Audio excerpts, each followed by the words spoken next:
Welcome to the Deep Dive. We're the place that takes a whole stack of sources, digs through them, and gives you what you really need to know. Today, we're diving into someone truly fascinating, maybe one of the most defining artists, certainly of the 20th century, Andy Warhol. Yeah, and calling him just an artist almost feels insufficient, doesn't it? Yeah. He was more like a cultural force, the guy who basically reshaped the American landscape in the latter half of the century. He didn't just blur lines between art, fame, mass production, commerce. We smashed them. Exactly, smashed them and then built this whole empire on the pieces. Right. So our mission today is to take this huge pile of information we've gathered on Andrew Warhol Jr. and really synthesize his journey. We want to follow him from, being a commercial illustrator in Pittsburgh, working class background, all the way to becoming the Pope of Pop. And beyond, really, into the business artist phase. Yeah. We're looking for those moments of genius, Yeah. but also the controversy, the mechanics behind it all. Absolutely. And the big question weaving through this, the one we really want you, the listener, to keep in mind is this. How did Warhol's, relentless drive for commercial success, his almost unique willingness to embrace surface, repetition, how did that completely redefine art? And maybe even more pressingly, why does his work still command these astronomical prices today? Why is he still such a dominant force in the market? It's a great question, because it seems almost contradictory to some of his own ideas. Okay, so to get Warhol the icon, you have to start with Andrew Warhol Jr., born 1928, Pittsburgh, Pennsylvania. And the contrast between where he started and where he ended up, it's just immense. Oh, absolutely. Classic American story of transformation, right? His parents, Andrej and Julia, were immigrants, working-class Rusin immigrants, actually, from a village called Mikova in what was then Austria-Hungary. Right, now Slovakia. And they brought their faith with them. Very much so. They were devout Ruthenian Catholics, attended St. John Chrysostom Byzantine Catholic Church. And, that deep, sort of icon-focused, ritualistic faith, it seems like it stayed with him privately his whole life. It's an interesting undercurrent. And his entry into art wasn't through some grand inspiration, but through illness, confinement. Yeah, that's really telling. At 8 years old, he gets a streptococcal infection. Right. And it wasn't just one thing. It was this cascade scarlet fever, rheumatic fever, and then Sydenham's chorea, St. Vitus dance, they called it. Basically, neurological issues, uncontrollable movements. He was bedridden for months. Stuck inside. And what did he do? He drew constantly. Yeah. But crucially, he wasn't sketching bowls of fruit. He was cutting pictures out of movie magazines, Hollywood fan mags, comic books, and pasting them into scrapbooks. He was already compiling the surfaces of popular culture, observing, collecting images. And his family supported this interest, didn't they, even technically? Yeah, his father and brothers actually built him a darkroom in the basement. So he gets into photography early on, too. Yeah. Think about that combination. Celebrity images, repetition through scrapbooking, and the technical process of photography. It's all there in seed form. He was basically learning the language of pop art decades before anyone called it that. He did well in school, art-wise. He did. Won a Scholastic Art and Writing Award, graduated high school in '45, then went to Carnegie Tech, now Carnegie Mellon, and got a Bachelor of Fine Arts in Pictorial Design in 1949. And notice, it's pictorial design, commercial art, practical application. Not fine art painting, necessarily. Exactly. Though he was involved in the art scene there, joined the modern dance club, the Beaux-Arts Society, he had that performative, slightly bohemian streak early on, too. So, degree in hand, he heads straight for the big time, New York City, 1949. And hits the ground running. It's remarkable how fast he established himself. Got a commission almost right away from Glamour magazine. The assignment, draw shoes. It's shoes. Just shoes. But he was good at it. That led to a really successful decade as a commercial illustrator. Big clients like the shoe company Israel Miller, Tiffany & Co. He was making a name for himself in that world. And developing his own techniques, even then. That blotted line technique is key, isn't it? Oh, absolutely crucial. It's the direct precursor to the silk screens. Let's break that down a bit. Yeah, how did it actually work? It sounds sort of manual, but repetitive. It was. Totally self-developed. He'd do a simple line drawing on one piece of paper, then he'd ink those lines.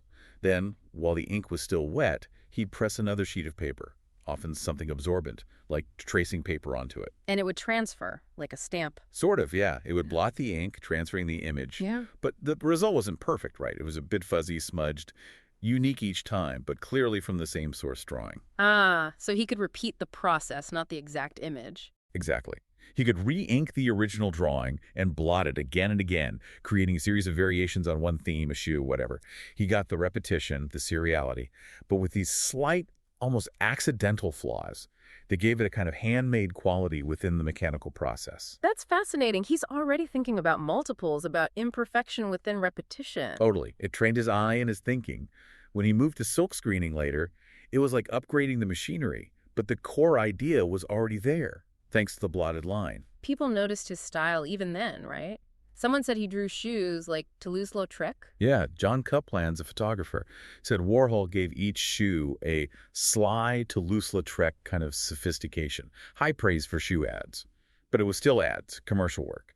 He started dipping his toes into the fine art world, though. With mixed results initially. Well, he had his first solo show in '52 at the Hugo Gallery. 15 drawings based on the writings of Truman Capote. And then, maybe more tellingly, in 1957 he showed these whimsical shoes he'd decorated himself, covered in gold leaf representing celebrities like James Dean, Elvis. So art objects, but still shoes, still celebrity focus. Right. Sold them at the Bodley Gallery for decent money, too, like at the $225. You see that mix already. Craftsmanship, celebrity, commerce, it's all bubbling up. But before pop really hit, there was this other barrier he had to deal with, his identity in the art world of the 50s. A huge barrier. We have to remember what dominated the New York scene then. Abstract expressionism. Ebex, Pollock de Kooning. Very macho. Very serious about deep inner feelings, the big gesture. Exactly. It valued this idea of rugged, masculine American authenticity.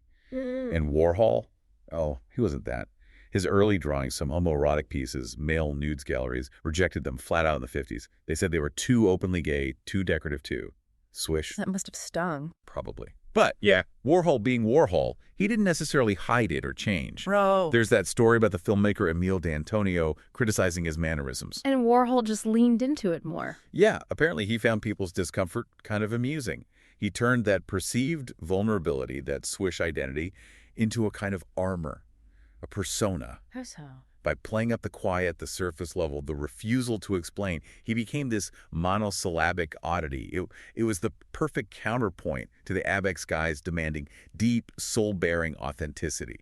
He was basically saying, nope, I'm surface. My art is surface. Deal with it. That calculated persona was absolutely essential for what came next. Okay, so the early 60s, this is the pivot. He's already known, but as an illustrator, a window dresser. A very stylish one. And he used that connection. In April '61, his first real pup paintings, based on comics, ads, like Superman, Saturday's Popeye were their debut, not a gallery. Bonnet teller, right, as backdrops for mannequins in the window. Exactly. The line between the store window and the gallery wall is just dissolving right there.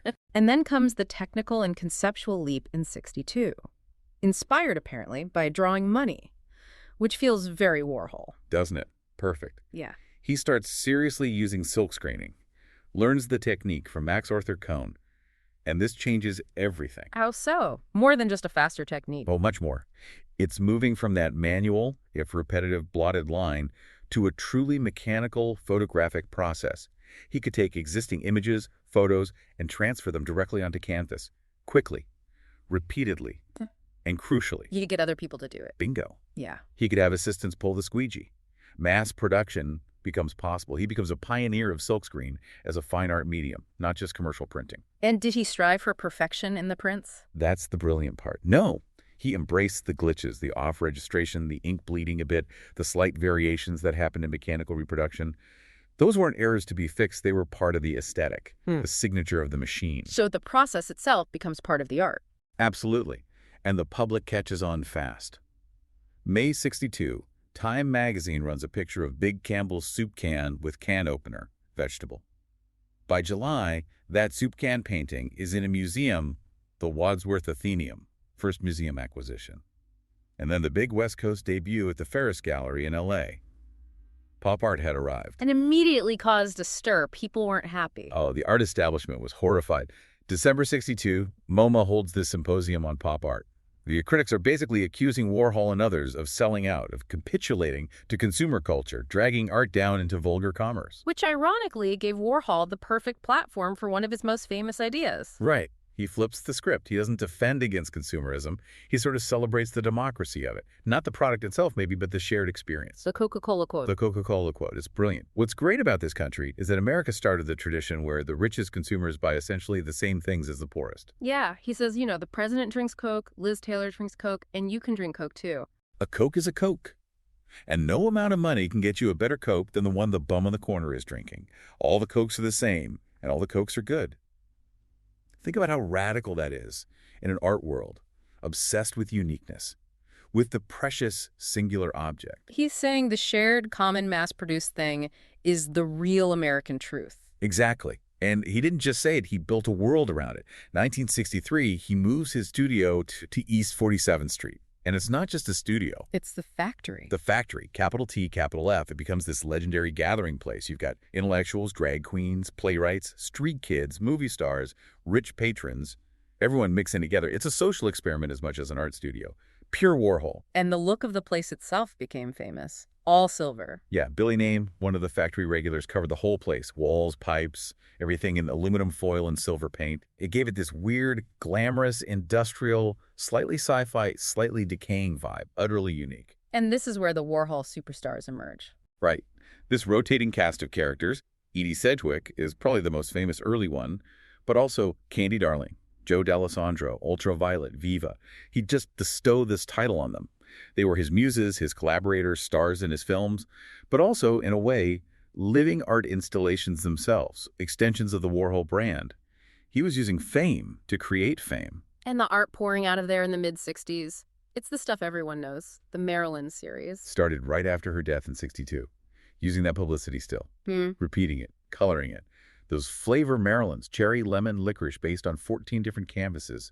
It's about her as a product, a consumable image available in different varieties. But then he uses the exact same method for something completely different, the Death and Disaster series. Yeah, this is where you see the real conceptual weight, I think. Same silkscreen process, same bright poppy colors sometimes, same repetition. But the subjects, car crashes, suicides, electric chairs, race riots, images taken straight from newspapers. It's jarring. Treating tragedy like a soup can or a movie star. That's the point. He's showing how mass media flattens everything. Whether it's Marilyn's face or a horrific accident, it becomes just another image, repeated until it loses its impact. The medium neutralizes the message, maybe, or highlights our numbness. And then maybe the ultimate provocation. The Brillo box sculptures in '64. Oh, definitely. He gets these wooden boxes made to the exact dimensions of supermarket cartons, Brillo pads, Heinz ketchup, Mott's apple juice. Then he has the logos and designs perfectly silk screened onto them. So they look identical to the real thing. Indistinguishable, basically. And he stacks them up in the gallery like they're in a warehouse stockroom and sells them for, what, a few $100 each? Which just blew people's minds. How is this art? It looks exactly like a Brillo box. It's Duchamp's ready-made idea pushed into the age of mass production and branding. He's asking, what makes something art? Is it the object itself? Or is it the context, the gallery, the artist's signature, the price tag? If the art object and the commercial object are identical, what are we actually buying? He doubled down on that with the American Supermarket show later that year. Yeah, that was wild. An entire gallery set up like a supermarket, but everything in it was pop art. You had Warhol's soup can paintings for $1,500 next to actual cans of Campbell's soup that he'd autographed, selling for $6.50. Other artists made replica produce, signage. It was totally immersive consumerism as art. He seemed to just love tweaking the art world's expectations, like the cow wallpaper. Right, 1966. His dealer, Ivan Karp, apparently told him, why don't you paint some cows? They're so pastoral. Yeah. So Warhol's response, he makes this bright pink and yellow wallpaper pattern of a cow's head and just covers the entire walls of the prestigious Leo Castelli gallery with it. Art as disposable decoration. Exactly. Completely undermining the idea of the precious, unique masterpiece. It's repeatable, it's decor, it's almost silly. But it makes a serious point about context and value. And this wasn't just painting. 1965, he famously declares he's retiring from painting to make movies. Yeah, and his early films were challenging. Very experimental, often silent, extremely long, focused on mundane actions. Like sleep. 6 hours of watching a guy sleep. Poet John Giorno, yeah. Or Empire, which is just an 8-hour static shot of the Empire State Building. He was playing with duration, boredom, minimal action, forcing you to just look. He courted controversy, too. Blowjob. Yeah. 1964. Yeah. So the 35-minute continuous close-up of just a man's face, supposedly receiving oral sex, but you never see it. It's all about the implication, the viewer's projection, voyeurism.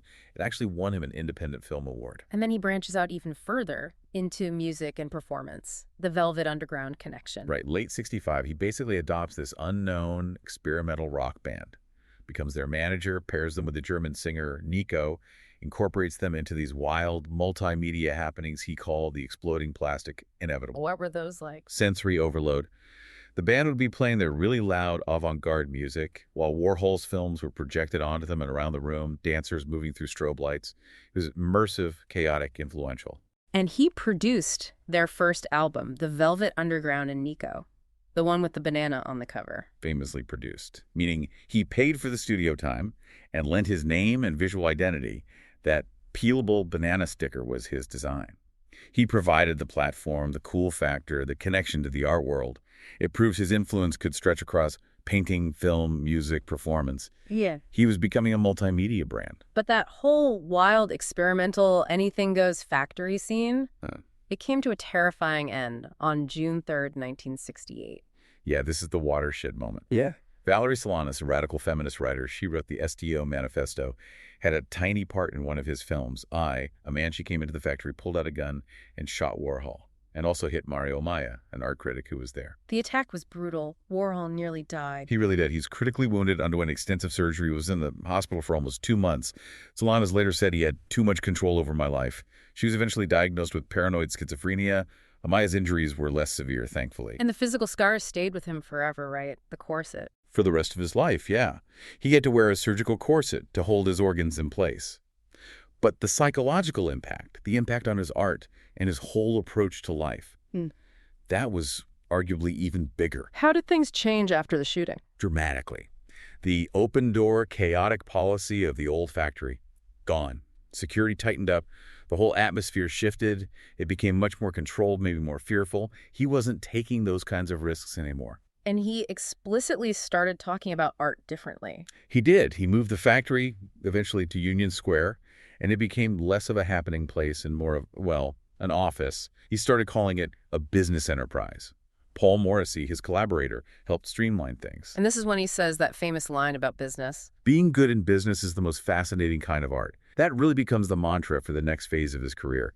He pivots fully from being the observer of commerce to being the master practitioner of art as commerce. So new ventures were needed to support this business model, like Interview magazine. Right. Co-founded it in late '69, started as Interview W, a monthly film journal, but quickly morphed into this big glossy magazine all about celebrity, gossipy interviews, often done by Warhol or his circle, lots of photos. It became a kind of Warholian stage for fame itself. Totally. It generated celebrity buzz. It chronicled it. It was part of the celebrity machine. His film work also shifted. Blue Movie in '69 was his last directorial effort, an erotic film that actually got mainstream attention, kind of kicking off that golden age of porn era in New York. After that, He handed the reins over. pretty much, Paul Morrissey took over directing the factory films. They became more like narrative B-movies, flesh, trash, heat, often gritty, featuring Joe D'Alessandro, exploring street life, drugs, sexuality. Still edgy, but more conventionally structured than Warhol's early films. Warhol himself didn't disappear from the screen, though. He moved to TV later. Yeah, he embraced television. Hosted shows like Fashion, Andy Warhol's TV, and Andy Warhol's 15 Minutes on MTV in the 80s. He understood the power of the broadcast image, the interview format. The medium was the message, and he was the medium. And this business focus led directly to the main artistic output of the 70s, the portraits. The portrait commission era, definitely. He really systematized it. Wealthy patrons, socialites, celebrities, Mick Jagger, Liza Minnelli, John Lennon, Diane von Furstenberg, countless others would commission portraits. What was the process like? Still silkscreen. Yep. He'd take a bunch of Polaroid photos of the sitter, choose one he liked. Then assistants would blow it up, create silk screens, and produce the final painting, usually with those signature blocks of bright, often non-naturalistic color. And the price was set. Oh yeah, standard fee. The sources say $25,000 for one canvas. Or a package deal, 2 for $40,000. It was high-end, bespoke mass production. The ultimate status symbol for the 70s elite. Exactly, capturing that era's obsession with fame and money. And he wasn't afraid of politically charged figures either, the Mao series from '72-'73. Huge canvases, endlessly repeated image of Chairman Mao. What was the thinking there? political statement. It's classic Warhol ambiguity. Was it a commentary on communism? Or was he just taking arguably the most famous, most reproduced face on the planet at that moment and treating it exactly like Marilyn or Elvis as just another global superstar image? Probably the latter. The sources lean that way. He was fascinated by Mao's universal recognizability. When the Whitney Museum did that show, Portraits of the 70s in 1979, critics were divided. Some praised it for capturing the decade's superficiality, the rise of People magazine culture. Others slammed the works as facile, shallow, just commercial transactions. But maybe capturing the superficiality was the point. That's the Warhol defense, right? He's holding up a mirror. If the culture is superficial, the art reflecting it will be too. That's its honesty. Away from the business side, his personal life seemed to stabilize a bit after the shooting, too. It did. He began his longest romantic relationship around that time with Jed Johnson. Johnson started as an assistant, helped nurse Warhol back to health after the shooting. They were together for about 12 years, lived together. The sources describe them as basically functioning like a married couple. A bit of domesticity amidst the factory chaos. And he had his dogs. Archie. And later Amos, his dachshunds. He adored them, took Archie everywhere. The studio, restaurants, parties, even on Concord to Europe, they were constant companions. A source of uncomplicated affection, perhaps. Which stands in contrast to some of the work he was doing later in the 70s, like the oxidations, the piss painting. Ah, yes. Definitely controversial. Started around 77. The technique was unique. Canvases were primed with copper-based paint. Then Warhol, his assistants, friends apparently, including Victor Hugo, Ronnie Catrone, various factory visitors would urinate on them. And the urine reacted with the copper. Exactly. The acid in the urine oxidized the copper paint, creating these abstract, unpredictable patterns, mostly in shades of green and blue. Wow. What was the idea behind that? Just shock value? Partly, maybe. But it's also seen as this direct, almost contemptuous response to abstract expressionism. Now, Abeck's reverence for the artist's heroic, authentic gesture, Warhol replaces it with, well, peeing. Bodily function, anonymous, chemical, stripping away all that pretension of deep feeling. He even apparently commented on how different people's diets, like vitamin B supplements, made prettier colors. That is something else. Conceptual and crude all at once. Classic Warhol. And around the same time, he was doing these very explicit nude photo series, torsos and sex parts. Often male subjects, sometimes hustlers, brought in by Victor Hugo, lover of the fashion designer Halston. This apparently caused real friction with Jed Johnson, who wasn't comfortable with that whole decadent Studio 54 scene Warhol was still very much a part of. So even with the shift to business, the desire to provoke, to explore those darker, more explicit edges, it never really went away. No, he just managed it differently. The chaos was maybe more compartmentalized after '68, but the core interest remained. So moving into the 1980s, Warhol is globally famous, a brand name, but maybe the art world buzz had faded a little. Critics weren't always kind in the 70s. Right. Some saw him as coasting, repeating himself with the portraits. But he found this new energy, a critical and financial resurgence, by connecting with the next generation, the neo-expressionists who were suddenly art market darlings. Especially Jean-Michel Basquiat. That was the key relationship, and Francesco Clemente, too, to some extent.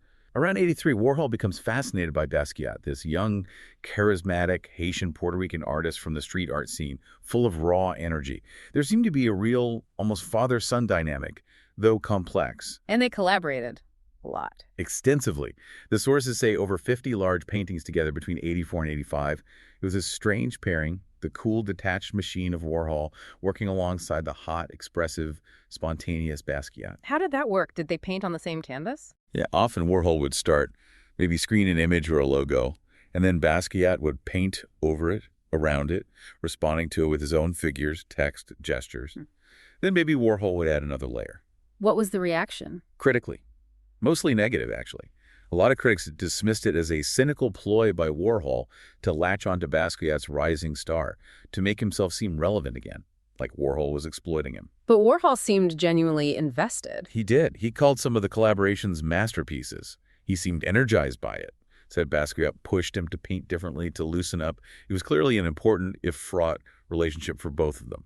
But even while doing this seemingly more artistic collaboration, the business mind was always working. That 1980 series, 10 Portraits of Jews of the 20th Century. Right. Shown in the Jewish Museum, figures like Freud, Einstein, Golda. Critically, it was noted he didn't seem particularly engaged with the subject matter itself. And his own diary entry about it was brutally honest. What did he write? Just, They're going to sell. Wow. Pure commerce. That duality never went away. He even planned to create a robot version of himself in 1981, an animatronic Warhol that would travel around doing a stage show, reading from his diaries. Seriously, a robot, Andy. Yep, a no-man's show. It perfectly fits that, quote, "I'd like to be a machine, wouldn't you?" He wanted to automate his own presence. He kept taking big commissions, too, right? Very public stuff. Oh, yeah. Designed the poster for the Brooklyn Bridge's 100th anniversary in '83, did the official poster for the '84 Winter Olympics in Sarajevo, the speed skater image. He was the go-to artist for high-profile mainstream branding. And then his last major body of work circles back in a really unexpected way, the Last Supper series. It's fascinating. Commissioned in 1984 by a Milanese art dealer, he ended up producing almost 100 variations on Leonardo da Vinci's famous mural. Given his public image, his focus on secular pop culture, doing a massive religious series seems surprising. It does. But it connects back to that private, lifelong Ruthenian Catholic faith we talked about earlier. This is the largest series of religious-themed works by any American artist. He took one of the most iconic, most reproduced images in Western history and subjected it to his pop treatment repetition. Bright colors, commercial logos, sometimes overlaid, fragmentation. So it's reverence and commodification at the same time. Seems like it. Exploring faith through the lens of mass media and reproduction. The final show of this work opened in Milan in January 1987. And then just a month later, he was gone. February 22nd, 1987. He was only 58. Yeah, died quite suddenly from a cardiac arrhythmia after what was supposed to be routine gallbladder surgery. The irony is just brutal. He'd put off that surgery for years, apparently terrified of hospitals. Since 1973, yeah. Yeah. By the time he finally had it, his gallbladder was apparently in very bad shape, near rupturing. But the surgery itself reportedly went okay. It was the post-op care that became the issue. What went wrong? There was an investigation, a state health department report. It found problems with his care, maybe the wrong monitoring, definitely being given way too much fluid intravenously, which can strain the heart. He essentially drowned internally, went into fluid overload. He was found unresponsive before they called a code.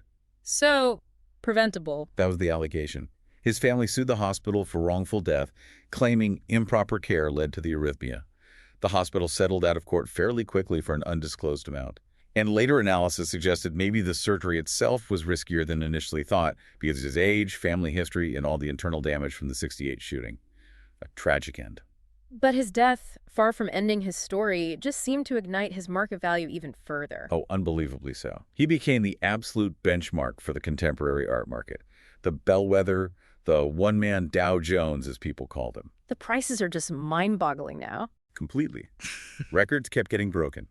Silver car crash, double disaster. One of those bleak 60s pieces sold for over $105 million in 2013. Yeah. And then the big one, shot Sage Blue, Maryland, fetching $195 million in 2022. The most expensive work by an American artist ever sold at auction. By far, which creates that fascinating tension we talked about at the start. The guy who celebrated the cheap democratic Coke, his own unique works, become these ultimate symbols of elite wealth. And his brand is so strong it even survives unauthorized copies, the Sunday Bee morning prints. Right. That's a great story.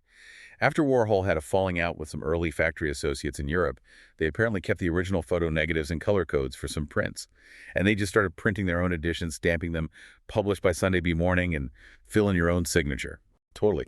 And later, some even got stamped apparently by Warhol or his circle. This is not by me, Andy Warhol. But the thing is, even these unauthorized prints have a market. People collect them. It speaks volumes about how the idea of Warhol, the brand itself, carries value, almost independent of his direct hand. He made authorship fuzzy. Finally, we have to touch on his collecting. Not just art, but everything. The time capsules. Oh, the time capsules are incredible. One of his truly unique legacies. Starting around 1973, he became this obsessive archivist of his own daily life. He'd take a standard cardboard box and just dump everything from a certain period into it: mail, newspapers, photos, receipts, junk mail, gifts, notes, plane tickets, souvenirs. Just everyday stuff. Everything. Then he'd seal the box, label it with a date range, and put it away. He ended up filling over 600 of these boxes. He called them time capsules. It's like this massive, unfiltered snapshot of American life and his own interactions with it over decades. It happened to them. They're now housed at the Andy Warhol Museum in Pittsburgh, his hometown. An incredible resource. And the scale of his other collecting only really became clear when his estate was auctioned off in 1988 after his death. That auction was huge, right? 10 days. Grossed over $25 million back then. Well, And the stuff they found mm. was staggering.